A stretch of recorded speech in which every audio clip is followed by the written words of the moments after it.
Hi, welcome to Stories and Spoilers, the podcast. I hope all of you have a cozy drink and you're in a space that feels very comfortable in this chaotic time. On this special episode, I am here with an amazing author and fellow book lover, Kay Clancy, to discuss Spells and Spices, that witchy, cozy, beautiful book you've been searching for. Kay, introduce yourself. Hi, everyone. I'm Kay Clancy, microbiologist by day, mom always, and now debut author. Woo! Thank you so much for having me. Thank you for being on the podcast. I am so excited to discuss your amazing book. I was looking for a book that felt like practical magic, but with folks of color. I wanted found family. I wanted a little bit of action. I wanted a first chapter that would pull me in. And readers, this has all of that. Okay, tell them more about your book. And this is going to be a no spoiler episode. So for folks who do want to read this, I'll link it in the show notes below. And I'll also link Kay's Instagram below as well, so you can follow her and all the great vibes. So yeah. Spells and Spices is a cozy, witchy fantasy novel. And the inspiration behind it is that in 2023, I started reading voraciously. I was reading everything, anything, every genre. And then I discovered that I really gravitated towards that cozy, witchy fantasy novel. And so I read that voraciously for many months. And then I decided that I wanted to have cozy, witchy fantasy novel with a more diverse cast of characters. I wanted to see me in the story. And Absolutely. so I wrote that. I wrote this witchy, cozy, comfy story that you could wrap up in your blanket, have your hot cocoa, and just enjoy a book about magic, spells, a diverse cast of characters. They all bring different things to the table. There's romance, there's found family, there is self discovery, and also I wanted to stay true to my Caribbean roots. So I really wanted to involve Caribbean culture, but Caribbean culture is such a huge thing to get into one book. So I focused on Caribbean food and those relationships that take place between a grandmother, a mother, and a young daughter. So, in a nutshell, if you're looking for that cozy, witchy fantasy novel with all the romance, magic, found family, self discovery, and also a little hint of Caribbean culture, that's what Mhm. Spells and Spices is all about. Yes, I also love how you included a recipe at the end of the book. For folks who love that in books, I love that in books. So I'm very excited to try to make this recipe at home. There is a coven in this story, and I wanted to know what inspired each character for you. How did you choose to write each character in the coven, and who's your favorite coven member? So, a little bit about me. I went to Catholic girls' school for a long time, Oh, and my sisters and we got so close. I went to that school for almost 10 years. oh And wow. so my schoolmates and we got very close. It became like a sisterhood. And Mm, the thing about a sisterhood is that we all are different and we can appreciate each other's differences and appreciate that everybody brings something very unique to the table.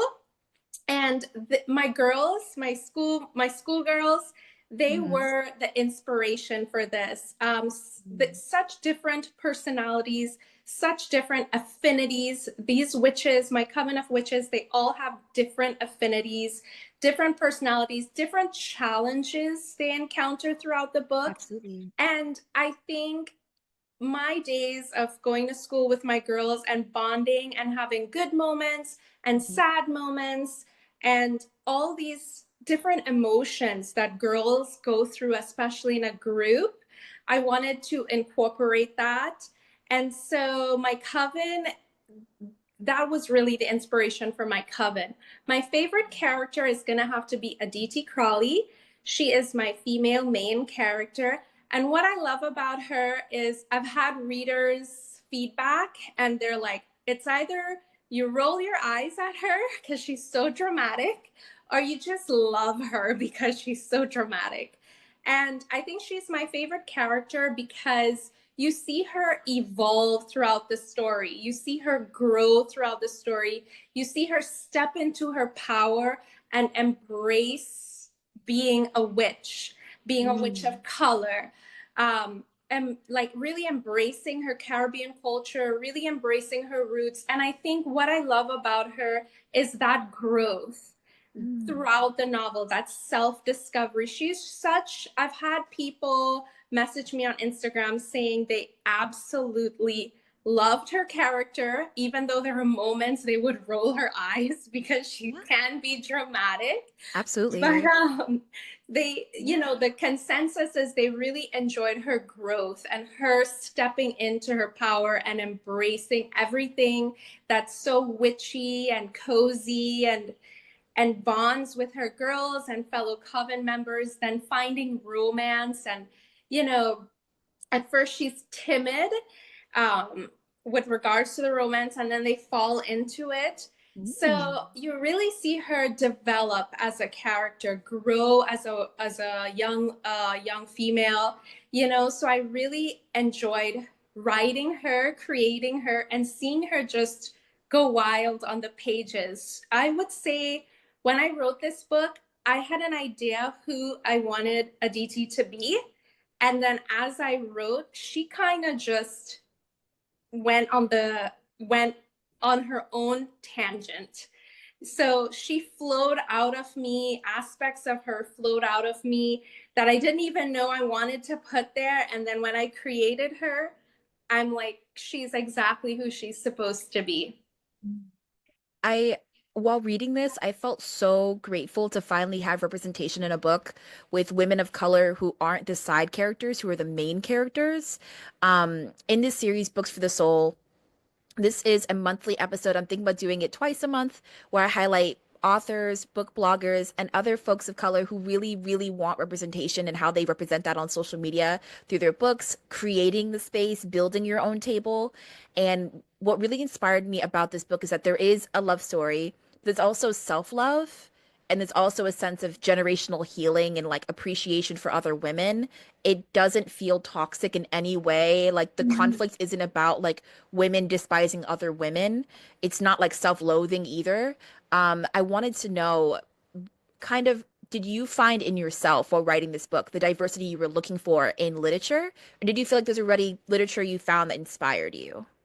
So, what really sparked my story is, as I told you before, I went on this journey just reading all these witchy, cozy books, and I love Mm. them, but it's very hard, very rare. You come across a coven of witches where there were, you know, people of color. And Yeah, me being of Indian descent, I did not come across anybody, um, any witch, Indian witch, and or any Caribbean witch. And so, you know, that was always in the back of my mind as I continued to read. And, you know, I loved all the books I read, but there was Mhm. one book that really changed it for me. It's Okay. called The Very Secret Society of Irregular Witches. I love that book. I I love loved that book. that book. It Yes. was the book that I read it, and I felt so appreciative that there was someone in this book that I love so much that looked like me. And I Absolutely. felt like, you know what? That author really inspired me Hmm. because I feel like it's what I wanted to see. I wanted to see myself represented on the pages. I wanted to feel like I was in the book, somebody that looks like me. Yeah. And so that book really opened up my eyes and really inspired me. And I'm like, you know what? We need more of this. And so I wrote it. Oh my gosh. I'm so glad you did, Kay, because this book to me felt like a sister to The Very Secret Society of Irregular Witches. I found that book last year. I've been waiting for the second book for a long time. Yeah.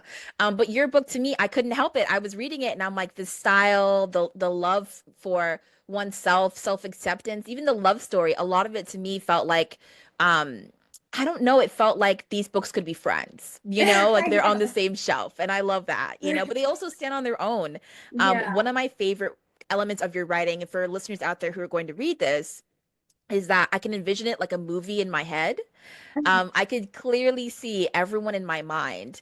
And I was just curious, are there any moments while writing or when you were in the process that you could envision things in your head?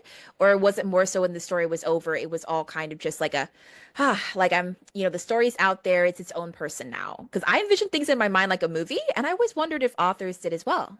I would have to say yes, definitely. Why it took me 2 years to write this book, and I think that during different periods of my life, different images would stick out, and I would be so inspired that I would create that in my book. The Mm. town of Ravens Peak, where this all takes place. So I live in Atlanta and I work at the CDC. So I always drive through this neighborhood to get to work. And it's the cutest little neighborhood with these like brick homes. And what always really like it's so beautiful. It's just surrounded by these tall, towering trees. Ooh. There's like wildflowers on the side of the road. It just seems so lush and green and magical. And I could imagine like this little green witch cooking her stew on the stove in one Yeah. of these homes with the wisps of smoke coming out the chimney. And so Ooh. that little town, I drove through there every day for work, and every day I drove through there, ideas just kept popping into my head for this book. There were these small brick homes, and the nature and greenery just goes wild. Mm. And the most beautiful time is autumn, when all the leaves are changing and you're driving through these winding, lonely roads, and the leaves are all falling down. And if you put your the air itself just smells like a fireside, like somebody has like Mm. some a fire Crackling going. fire. Oh And I'm just yeah. if Like it's apple like cider in the distance. yes, Ooh. yes. So it's like this little cozy, sleepy little town that you have to drive through. And it inspired me so much. And Hmm. then also, I also journal a lot. I've been journaling for most of my life. And a lot of the memories or the scenes in this book, they're taken from my actual experience. Growing up in the islands, growing up in Trinidad, you cook a lot with your mom and your grandma in the kitchen. And during that moment, while we're cooking in the kitchen, is where family histories, folklore, little herbal remedies, they're all passed down from like grandma to mom to you. And I think I look back now and, while you're living it, you never really think anything of it. You think it's normal. But then Mhm. as you grow into an adult and you move out of home and you move to a different country, you realize that those memories and those experiences were just, there's no other word. It was magical. When you have a headache in Trinidad, you don't, the first thing your grandma says is, okay, let's go out in the garden. We're going to get the feva grass, or we're going to get this herb and we're going to make a tea. And that's what we do. When you're sick, they say, let's bubble a pot, which really Ooh. means we're going to cook a fish broth, is what they call it. Oh It's like this wow. hot, spicy soup. And it's supposed to be very healing. And I remember my grandma saying, let's say grandpa's sick and we're making the soup for him. As you stir with your wooden spoon, you envision grandpa happy and healthy and doing well. And you Wow. infuse that positivity into the soup. And as a little girl, you're thinking, oh, she's just doing this, because I'm bored. But now, as an adult, if I'm making soup for my kid right now, I stir and I think of him happy and healthy. And maybe it's just folklore, or maybe it's not real, but to me those moments were magical, and that soup really does make you feel better. That is so beautiful. I do want to say that in your writing, it almost felt healing. Like as a woman of color, it felt like the story between a mother and a daughter, between friends, it felt like a safe space for other women to come together. That Yeah. was part of the magic. Speaking of magic, if you were in the coven, what kind of power would you have? I think being a mom, I'm a natural nurturer. I've always been a nurturer of animals. I'm always bringing home animals. I feel like I would want a healing ability to be able to make someone feel better, whether it's through magical soups or Ooh. magical tea, or just have that healing ability to nurture and help others in that way. I've thought about that a lot. I was so curious. I was like, I wonder what kind of power the author would have themselves. And I'm like, that is so beautiful. I also wanted to say that your writing feels very poetic and floral. It felt like I could envision everything that you could slip right into the world. I don't know if you've ever heard of like ink art, where the author would write something and his characters would come to life. But for me, while Yeah. reading your books, I'm like, oh, I could immediately imagine like this moment in my mind. And like when the character's hurt or when the character is like being over dramatic, I'm like, I was like that when I was 17. I was like that when I was 20. You know, you're going through all these emotions and no one understands you and like Yeah. your power is intense the same way you're intense. And I thought that was so beautiful. I also wanted to know, while writing this book, was there any part of you that felt like almost an element of someone you know was heavily inspiring the character you were writing? So like, let's say you gave this book to a friend and they're like, this is kind of like me, and you're like, it is you. Well, Did you have anything like that? it's funny you say that. I don't really admit this a lot, Ooh. but Aditi and Alexander, they're very much my husband and me. Oh my God, that's so We're we're cute. both we're an interracial couple. I'm from the Caribbean. He was from Eastern Europe, Poland, and how we came together, we bonded over getting to know each other's cultures. And Wow. I knew nothing of Polish food. He introduced me to that. He didn't Ooh. know anything about some spicy curry, Caribbean curry chicken. I introduced him to that, and that's how our relationship developed through a love of food and just a love of exploring two cultures that we really didn't know anything about. That sounds absolutely magical. I love that. So this book is parts of you. It's elements of your life. That Yeah. is so beautiful. And I there are Oh moments my God. my sister knows me the best in the world. We're like twins. We're like we're 4 years apart, but I would say she's the person that knows me the best. And she read this book and she said, I can really appreciate what is written here because I see you and I see you growing in here. And that really touched me because she knows me best. And for her to read my novel and say something like that, that meant the world to me because Wow. a lot of what's in here I pulled from my own life and my own experiences, and to have people love that means the world to me. Absolutely. You deserve to have your story shared, and this book feels like the epitome of a hug. Like it feels like a warm hug. It feels like a friend saying like, "Oh, I've been there." Like yeah, yeah, you're totally not alone. And I was like, "This is great. This is fantastic." And it's the magic felt definitely rooted in so many elements of like women's strength and Yes. women's ability to be so resilient and kind of let's use this herb, let's use the situation in order to find the best way out or how to support each other. And Yeah. I was so curious, were there any powers in this book that are metaphors for women's strength or metaphors for something deeper? Because I had a theory. I was reading the book and I was like, without giving any spoilers away, there are certain powers where I was like, I feel like the author's trying to say something here. You know, I come from a background of very strong, independent women, and I feel like, you know, women have so much to give, so much strength, so much. They are just women in themselves are just magical, beautiful.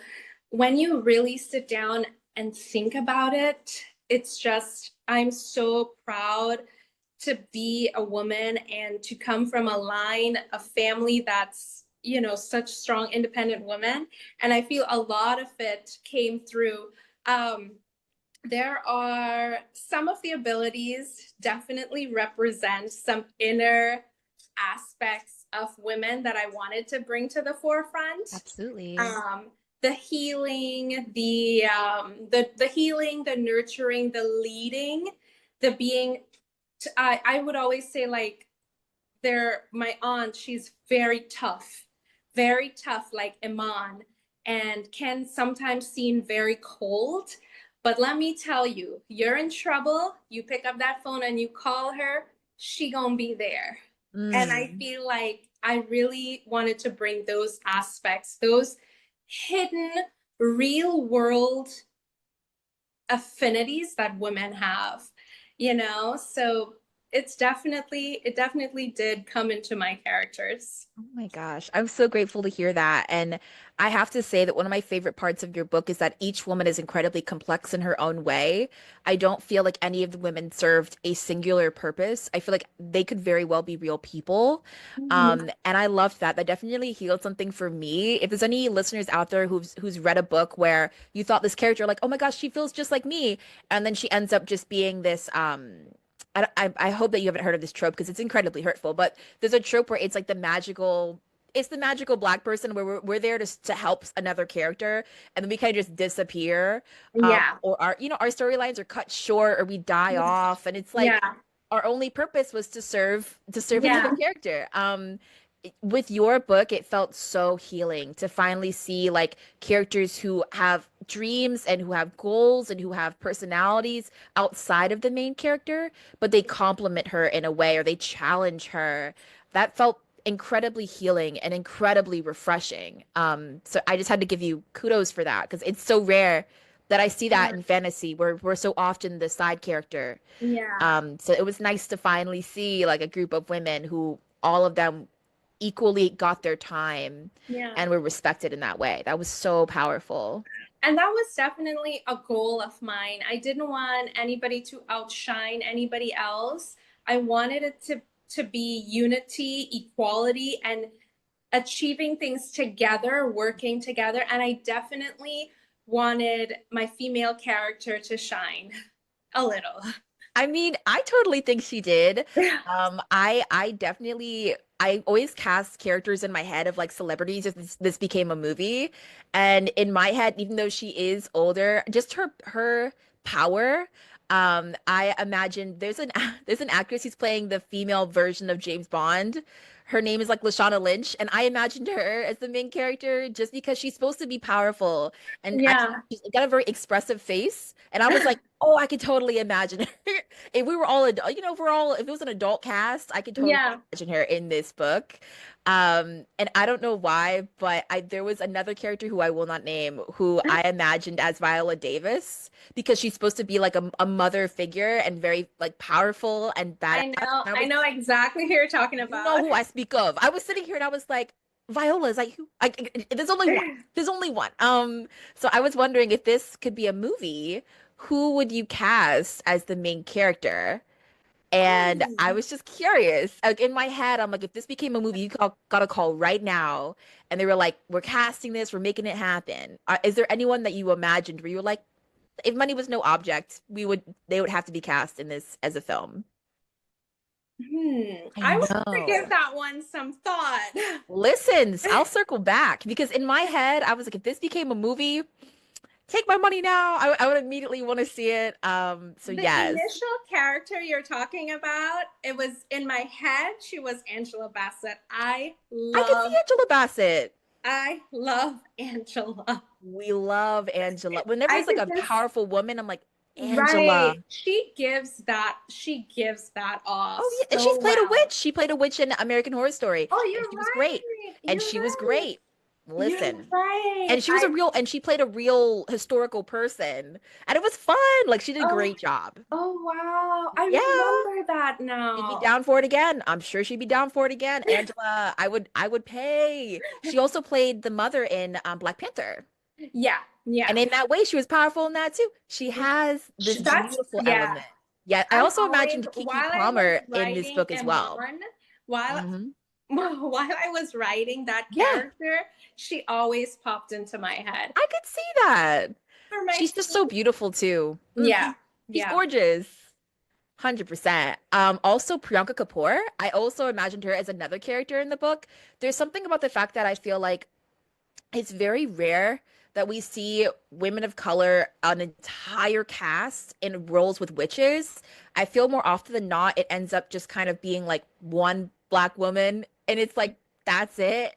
And I'm yeah, sitting here and I'm like, okay, well, I feel like there's magic in so many things. The way that moms find ways to use honey and garlic and herbs to make a yeah, tea or a soup that heals their children, or there's a certain level of like intensity and power to women of color yeah, we love so deeply and we fight and we care and we educate yeah, ourselves and it's like yeah, that resilience culturally it just spreads like yeah. it's so powerful. I feel like I grew up around a lot of very resilient, powerful women that were so knowledgeable. And I always talk about it, in my book signings or my book events, the moments with my grandmother in the kitchen where, that family history, that family lore, um, about how she learned about herbs and medicines and all of that, it's passed down while you're chopping that garlic for that soup. Yeah.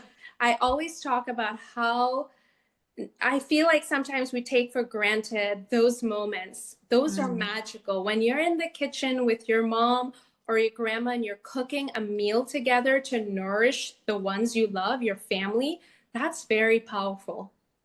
I That's couldn't so agree powerful. more. I could not agree more. And my last question for you before we wrap up is what do you want readers to know about Spells and Spices? And what was your favorite part about sharing this book with the world? I think I really want first and foremost if you don't know anything about Caribbean culture, to be introduced to the food and to the magic and the healing properties of the food, and also the the history and that food is we're in the Caribbean, we're so connected through our food. And I really just wanted to bring Caribbean culture to the forefront. And I know that sometimes you read a really heavy, really intense book, and then sometimes you need to cleanse your palate with something a little light, a little frothy, a little fun. I want to laugh. I want to have a little teardrop. That's what Yes. Spells and Spices is. Wrap yourself in that blanket, have your hot cocoa, laugh out loud, cry, be shocked, be surprised, but at the end of the book, be like, you know what? I really enjoyed that. I felt good. Absolutely. Yes, yes. I did want to give you just I wish I could just like send the light over to you where it's just like thank you for not writing a book where people of color the only thing that people take away is how traumatic it was. I Mm, appreciated for once that someone wrote a story where there's joy and there's love and there's hope and there's not some like dark horrific story at the core of like this character like yeah, it wasn't like that. There was so much love and there was so much yeah, complexity to her and it was like I don't think I've ever read a book where a character of color didn't have some like traumatic, massive yeah, heart to her. yeah, It was insane. Like I was reading it and I was like, oh my gosh, there's no other shoe that's gonna drop. Like no one, there's no like shadowy figure. There's no like demon under the bed. It's not like that. Like it was that yeah, cozy comfort. yeah. I have never read a book like that before. And it was nice. I really wanted my reader to feel cozy and Mhm. happy and like witchy. And I wanted them to just be like, you know what? I'm gonna just randomly make some blueberry muffins, or I'm Yes. randomly gonna take a luxurious bath with rose Yeah. petals because you know what? I deserve it. We deserve it. This book is the epitome of you're safe, you're loved, you're validated. Like you can put your guard down for a second and you have a group of women around you who will love you. And like you also have a romance that's Yeah. nurturing and kind. Like, wow. This is a one of a kind book. I cannot wait to read what you write next. I'm sitting here and I'm like, give me more. Well, I've been in the planning drafting stage, Ooh, and I finally found something that I'm passionate about. And the thing is with me, I have to have an idea that I'm really passionate about before I invest 2 years to write a book. So yeah. again, it's going to be witches. Oh, Going to be, but it's going to be centered around flower magic and the ooh. magic of flowers and how we harness those. Wow. And again, we're going to have a very diverse cast. Yay. And it's going to be set in Rosemary Beach. You're no, that's in Yeah. Florida, guys. Yeah. Oh my gosh. What listeners out there? If you know, you know. I am a Florida girl, Gator country. It's Yeah. tough out here. It's tough out here for these black girls. It's tough out here. Yeah. But yes, finally a witchy book in Florida. Yes. Yes, I'm Yes. here for it. I'm here for it. That is so exciting. Listeners out there, I will be tagging this in the show notes. You'll also find it on my Instagram. I'll be tagging the amazing author in my notes as well, and also on my Instagram. But thank you for the teaser for the net. Are there characters possibly from this book who may pop up in another book? Wink, wink. Is that a possibility? Definitely. Definitely. Oh my gosh. We're gonna get a Yes. romance. It's gonna Ooh. be someone from our coven. What? Yeah. Okay. Okay. So she's not a standalone. She's not a Yes. standalone per se. Okay. Exciting, exciting. I am so grateful that you came on the podcast. And please tell everyone where they can find you.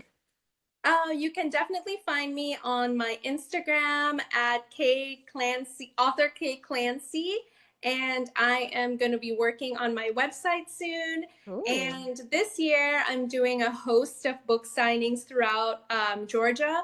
But I have a lot of people who read my book in Florida, so I may do some book signings there too. Oh my gosh, let me know when you come to Florida. What? Worlds collide. Yes. I would love that. Oh my gosh. I do have a signed copy, but I don't mind getting a second signing. I don't care. I'm here to support all the women. But this book is definitely, I'm gonna say it now, I'm gonna say it early, one of my favorite books of 2025. Oh my God. Yeah. Thank you I'm gonna so say it much. right now. It's January. I don't care.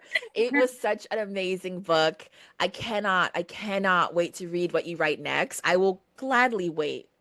T minus 2 years. I will wait. But yes, listeners, Kay Clancy is an amazing author. I will tag her book in the show notes. Thank you for everyone who listened, and I hope you have a wonderful and cozy day. Please like this. It's on Spotify and on YouTube. Bye, guys.